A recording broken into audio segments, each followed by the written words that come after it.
Assalamualaikum. Good morning, students of class 7. Today we start our first unit of maths, and our unit name is sets. It's start on page number 1. On page number 1 we have some introduction about set, and we have a concept of a set.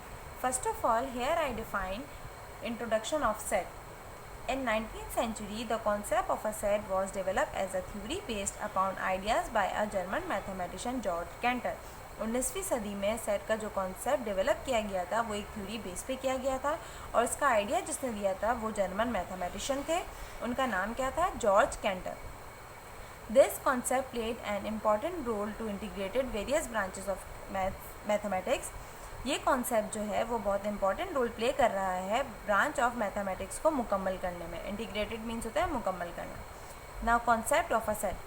In our daily life we use some word for collection of objects. हम जो है वो कुछ अल्फाज use करते हैं किसके लिए? कलेक्शन ऑफ ऑब्जेक्ट्स के लिए, यानी कि कोई भी ऑब्जेक्ट जो ज़्यादा क्वांटिटी में हो उसके लिए. For example, a bunch of keys यानी कि चाबियों का गुच्छा. अ क्लस्टर ऑफ ट्रीज यानी कि दरख्तों का झुंड. A team of hockey players यानी कि हॉकी के जो प्लेयर्स होते हैं, यानी कि जो कंप्लीट टीम होती है उनको भी वो भी एक कलेक्शन ऑफ ऑब्जेक्ट के लिए यूज़ किए जाते हैं.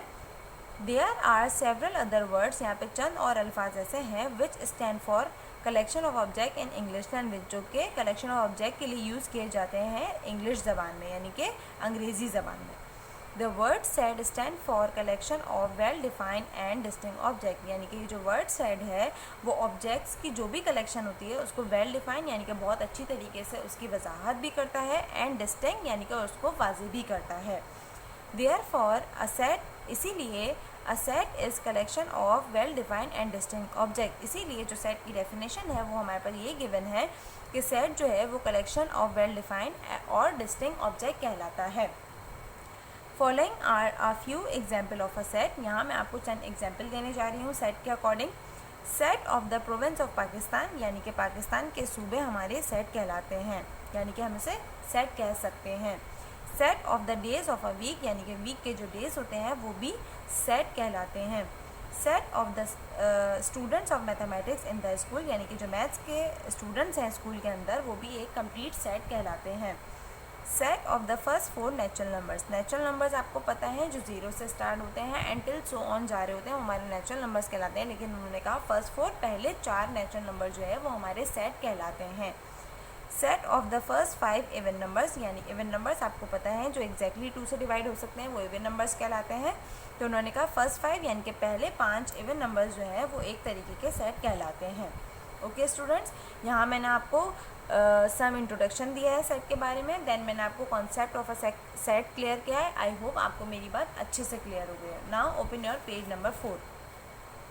On page number 4, we have first exercise from this unit, exercise 1.1. Okay?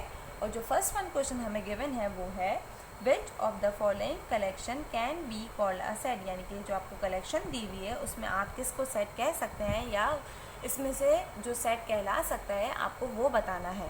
Okay students, first of all open your registers, maths registers, and maintain your page like this. First, write a complete date here, okay, then unit number 1, then sets, exercise 1.1, then mention your page number also, page number 4. Then make a line properly and write down a complete question here. Students, आप देख सकते हैं मैंने आपको हर चीज़ बिल्कुल clearly define की हुई है, आपको किस वे में वर्क स्टार्ट करना है और बिल्कुल प्रॉपर वे में करना है. ठीक है, मैं first one question again read कर रही हूँ. Listen to me carefully. Which of the following collections can be called a set, यानी कि जो आपको कलेक्शन गिवन है उसमें से आपको ये बताना है किसको आप सेट कह सकते हैं. Number 1, X is equals to the set of first 7 letters of English alphabet. उन्होंने कहा इंग्लिश अल्फ़ाबेट के फर्स्ट 7 लेटर्स जो हैं वो सेट हैं.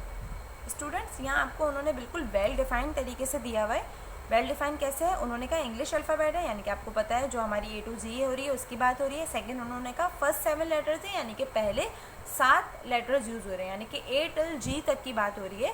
तो यानी कि उन्होंने आपको जो सेट दिया है वो बिल्कुल वेल डिफाइंड तरीके से दिया हुआ है. जो तो जो सेट आपको वेल डिफाइंड तरीके से दिया हुआ होगा वो ही आपका जो है सेट कहलाएगा।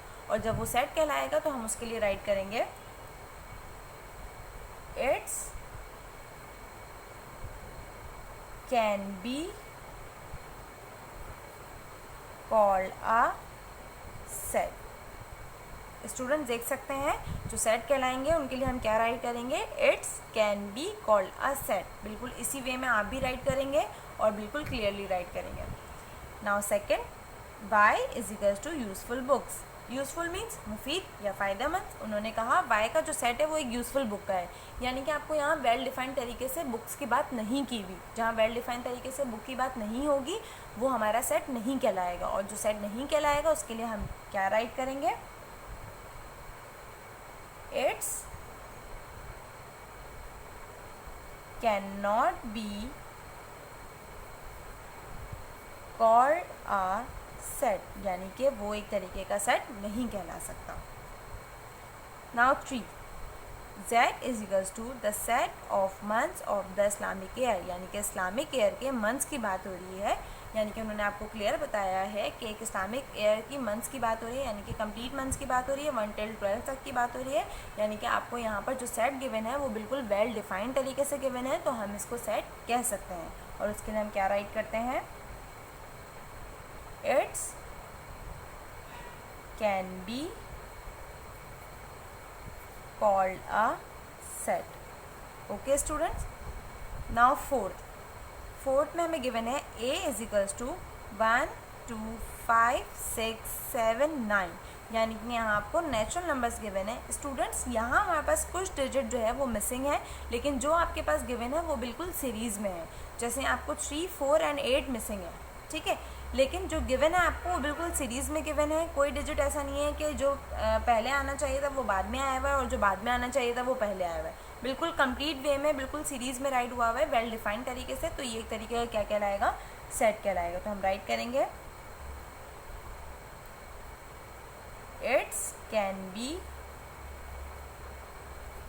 Called a set. Okay, now fifth, B is equals to PQRSTRU। Students यहाँ आपको जो B के साथ गिवन है वो आपको इंग्लिश अल्फ़ाबेट गिवन है, ठीक है, और वो P से स्टार्ट हो रहे हैं एंड U पे स्टॉप हो रहे हैं। लेकिन स्टूडेंट यहाँ आप देख सकते हैं R यहाँ आपको डबल राइट हुआ हुआ है। इट मीन सीरीज़ में जो है वो गड़बड़ हुई हुई है।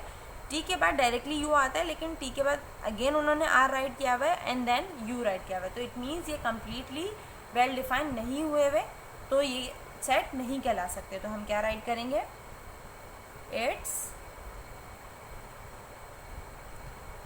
Can not be called a set. Okay, now 6, C is equals to PQRSTU। Student यहाँ अगेन आपको इंग्लिश अल्फ़ाबेट्स गिवन है, ठीक है, जो कि P से स्टार्ट हो रहे हैं एंड U पे स्टॉप हो रहे हैं। देन कंप्लीट वे में राइट हुए हैं, सीरीज़ भी बिल्कुल ओके है, यानी कि ये वेल डिफाइंड तरीके से है। तो हम इसके लिए क्या राइट करते हैं, ये हमारा सेट कहलाएगा। तो हम क्या राइट करेंगे, it's can be called a set. Okay student, I hope आपको मेरी बात अच्छे से क्लियर हो गई हो कि किन कलेक्शन को हम सेट कह सकते हैं और किन कलेक्शन को हम सेट नहीं कह सकते। Okay, today's class is finished now. On next class we will discuss on question number 2. Thank you.